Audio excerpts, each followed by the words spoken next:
काजल एक अमीर घर की इकलौती लड़की थी। उसके डैडी दीपक चौधरी शहर के बड़े बिजनेसमैन थे। काजल बड़े लाड़ प्यार से पली थी। उसकी हर जिद पूरी की जाती थी। एक दिन काजल के कॉलेज में फंक्शन हुआ जिसमें वह लेट हो गई। काजल अपनी घड़ी देखकर बोली, ओह नो, हम बहुत लेट हो गए हैं निशा, चलो अब घर चलते हैं। चलो काजल, पहले मुझे घर छोड़ दो वरना मेरी आज बहुत डांट पड़ेगी। चलो निशा। काजल निशा को अपनी कार से उसके घर छोड़ने गई, इसलिए और भी देर हो गई। वहां से काजल अपने घर के लिए रवाना हुई। रात हो गई थी। एक सुनसान जगह पर उसकी कार खराब हो गई। काजल ने सोचा, अभी फोन करके डैडी को बता देती हूँ तो कुछ ना कुछ इंतजाम तो हो ही जाएगा। लेकिन मोबाइल निकाला तो वह परेशान हो गई। ओ नो, यह मोबाइल तो स्विच ऑफ हो गया। इसको भी अभी बंद होना था। अब मैं क्या करूं? आसपास कोई दिख भी नहीं रहा है। यहीं वेट करती हूँ, किसी से लिफ्ट ले लेती हूँ। तभी एक बाइक पर दो लड़के वहां से निकले। वे शक्ल से ही गुंडे लग रहे थे। सड़क के किनारे काजल को खड़ा देखकर उन्होंने बाइक रोक दी। वे दोनों एक्साइटेड होकर एक दूसरे से बातें करने लगे। अरे यार शरद, क्या तू भी वही देख रहा है जो मैं देख रहा हूँ? रात में इस सुनसान इलाके में लड़की। हाँ राकेश, लड़की, और वो भी इतनी सुंदर। अरे अपनी तो बल्ले बल्ले हो गई। क्या गजब की सुंदर लग रही हो। कार पंक्चर हो गई है तो चलो ना हमारे साथ, चलो घूम कर आते हैं। काजल डर गई। वे दोनों उसे छेड़ने लगे और जबरदस्ती अपने साथ ले जाने की कोशिश करने लगे। बचाओ बचाओ! तभी एक ऑटो वहां आकर रुका। उसमें से एक लड़का उतरा और उन दोनों बदमाशों पर टूट पड़ा। उसने शरद और राकेश को मार मार कर भगा दिया। वे दोनों अपनी बाइक पर बैठकर भाग गए। डरिए मत, वो दोनों भाग गए हैं। चलिए मैं आपको छोड़ देता हूँ। मेरा नाम आयुष है। और मैं काजल हूँ, चलिए। उसकी बहादुरी देखकर काजल को पहली नजर में ही उससे प्यार हो गया। आयुष भी उस पर अपना दिल हार बैठा। अब वे मोबाइल पर बातें करने लगे और अक्सर मिलने भी लगे। एक दिन काजल ने पूछा, तुम ऑटो चलाने के अलावा और कुछ नहीं कर सकते? मैंने पढ़ाई के बाद कंपटीशन की तैयारी की है, लेकिन मेरी जॉब नहीं लगी, इसीलिए मैं ऑटो चलाता हूँ और अभी भी तैयारी कर रहा हूँ। Wow, you are too hard working. I am proud of you. And I love you very much. लेकिन अब हमारे रास्ते अलग अलग होने जा रहे हैं। क्यों? मैं तुमसे बहुत प्यार करती हूँ और मैं तुम्हारे बिना जीने की सोच भी नहीं सकती हूँ। सोचने की कोशिश करो काजल। तुम्हारे डैडी तुम्हारी शादी मुझसे नहीं करेंगे। दूसरे, मैं तुमको दुखी नहीं देख सकता। मैं तुम्हें वो सारी सुख सुविधाएं नहीं दे सकता जिनकी तुम आदी हो।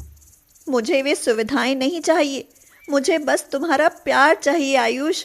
तुम्हारे साथ मैं हर मुसीबत सह लूंगी। मेरे लिए असली दौलत तुम्हारा प्यार है। काजल की बातों को सुनकर आयुष का दिल भर आया।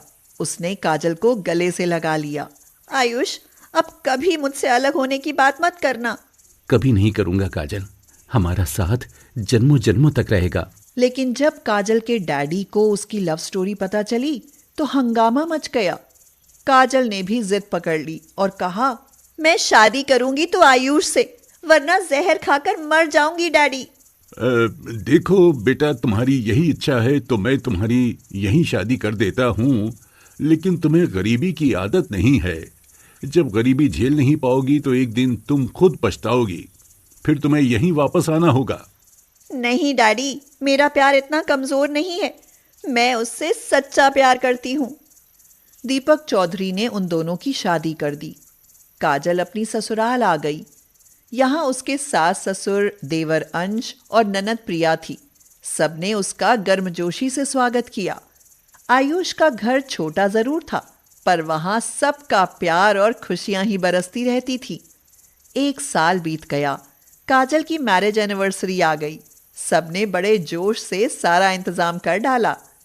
आयुष मन ही मन में सोचता है, हमारी शादी को 1 साल हो गया। काजल के गले में एक सोने की चेन तक नहीं है, लेकिन उसने कभी शिकायत नहीं की। आज मैं पूरे साल की बचत से ये बढ़िया हार लाया हूँ, उसे अचानक देकर सरप्राइज दूंगा। उधर काजल की सास सवेरे से उसकी पसंद के पकवान बनाने में लगी हुई थी। ससुर उसके लिए बहुत अच्छी सी साड़ी ले आए थे। काजल सब चुपचाप देख रही थी। भाभी, ये मैंने कमरे तक फूलों की रंगोली बनाई है, इस पर चलकर कमरे में जाना। और आज कमरे की डेकोरेशन मैंने की है, सरप्राइज है ये भी, शाम को देखना। मैंने अपनी बचत के रुपयों से ये सब किया है। तब तक उनके घर के बाहर एक कार आकर रुकी। उस कार से उतरकर दीपक चौधरी और उनकी पत्नी नीता अंदर आए। नीता ने अंदर आकर काजल को गले से लगा लिया और बोली, बेटी काजल, तुमने बेशक मुझे याद नहीं किया, लेकिन हम 1 साल तक बड़ी मुश्किल तुम्हारे बिना रह पाए। अब नहीं रह सकते। हमने सोचा आज तुम्हारी एनिवर्सरी है, इसलिए हम यहाँ चले आए। दीपक चौधरी मकान को ध्यान से देखते हुए बोले, पता नहीं तुम इस सड़े से मकान में कैसे रहती हो। अरे चलो हमारे संग, आज शहर के सबसे अच्छे होटल की बुकिंग करते हैं, वहीं तुम्हारी एनिवर्सरी मनाएंगे। तुम हमारी इकलौती बेटी हो, हमारी इतनी दौलत है और तुम यहाँ इतनी तकलीफ उठा रही हो। आखिर हम उसका क्या करेंगे? तुम वहीं चलकर रहो। यह सुनकर सबका मुंह उतर गया, सब उदास हो गए। लेकिन काजल के मम्मी डैडी के सामने कोई कुछ नहीं बोला। मम्मी, हम अपनी तरफ से इसे सारी खुशियां देने की कोशिश करते हैं। खाक खुशियां दे सकोगे? मुझे तो यहाँ कुछ भी अच्छा नहीं लग रहा है। और सुनो काजल, देर मत करो, चलो जल्दी। मम्मी, मैं आप लोगों के साथ होटल में एनिवर्सरी मनाने नहीं जाऊंगी। अरे मगर क्यों नहीं जाओगी? हम तुम्हारी खुशी के लिए कह रहे हैं बेटा। तो प्लीज मुझे यहीं रहने दीजिए, अपनी ससुराल में। मैं अपनी एनिवर्सरी यहीं सबके साथ मनाऊंगी। मेरी इसी में खुशी है। मेरे लिए सबने कितने जोश के साथ अरेंजमेंट किया है, मैं इनका दिल नहीं तोड़ सकती। आप मेरी खुशी में शामिल नहीं होंगे क्या? मेरी रिक्वेस्ट है कि आप भी आज हमारे बीच थोड़ा रहकर देख लें। काजल के मम्मी डैडी ने एक दूसरे की ओर देखा। दोनों ने अपनी सहमति दे दी। काजल खुश हो गई। पूरे 1 साल के बाद उसके मम्मी डैडी उसके साथ थे। चलो काजल, कमरे में चलकर केक काटो। चलो सब लोग। काजल और आयुष ने केक काटा। तभी अंश ने काजल के ऊपर फूल बरसा दिए और आयुष बोला, काजल, आज तुम्हें देने के लिए मेरे पास 2 सरप्राइज हैं। क्या सरप्राइज है, बताओ। आयुष ने हार निकाला और काजल के गले में पहनाता हुआ बोला, यह हार कैसा लगा? और हाँ, पूछने मत लग जाना कितने का है, कैसे मैनेज कर पाओगे? काजल के ससुर जी ने साड़ी लाकर बहू को दी। साड़ी कीमती थी। काजल की सास ने सारे व्यंजन वहां पड़ी मेज पर लाकर रख दिए। फिर काजल को वे अपने हाथों से बड़े प्यार से खिलाने लगी। फूलों की रंगोली पर चलकर काजल कमरे में गई। तभी लाइट जली।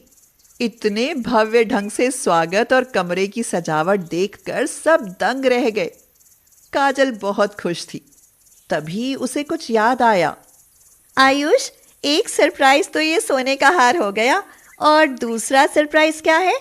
आयुष ने अपॉइंटमेंट लेटर जेब से निकाला और बोला, मेरी बैंक मैनेजर की पोस्ट पर नियुक्ति का लेटर कल शाम को ही आ गया था, लेकिन मैंने किसी को नहीं बताया। यही दूसरा सरप्राइज है। धन्य हो प्रभु, आपने इतनी सारी खुशियां एक साथ दे दी। दीपक चौधरी और नीता ने ऐसा प्यारा माहौल कभी देखा ही नहीं था। जब वे अपने घर की ओर चले तो बोले, बेटी, तुम खुश हो ये देखकर हमें बहुत खुशी हुई। सचमुच प्यार पैसे का मोहताज नहीं होता। अब हमको भी ये महसूस हो गया है। ये हमारी भूल थी कि खुशियां पैसे से मिलती हैं। तुम दोनों की जोड़ी हमेशा सलामत रहे। अब हम आते जाते रहेंगे बेटी। अब हमें भी यहाँ अच्छा लगता है।